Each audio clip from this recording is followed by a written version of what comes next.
All right. I say. have a strategy question because Carrie and I have both experienced circumstances where in which strategy was presented, but what it really was a pile of little itty bitty tactics.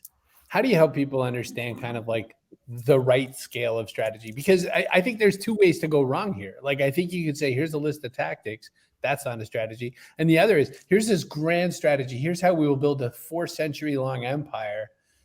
There's somewhere in the middle. How do you size for that? Like in your mind, and I know you're going to say, well, what's the goal? Right. But like, how do you take a group of people and start and make that process happen? I start from where we're trying to go and I work backwards, truthfully. Getting really clear on what the vision is. How do we define success? How quickly do we want to get there? What do we have existing today that we can leverage to start that journey? What do we have to go out and build net new or buy?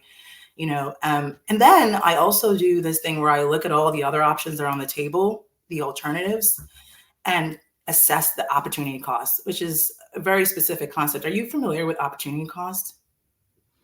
Yes, but just in case somebody watching isn't.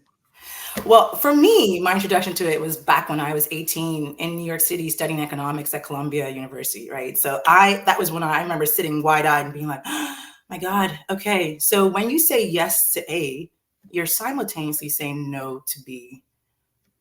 If you have to do both at the same time and draw from the same pool of resources.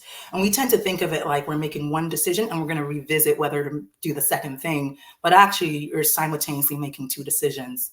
And where that becomes really important is think of your personal life, like FOMO, fear of missing out. Like I suffer from that ailment still. I'm still working on it. But like, if you don't get clear on what your priorities are and like why they are priorities and how quickly they have to get done, you can fill your calendar with stuff, right?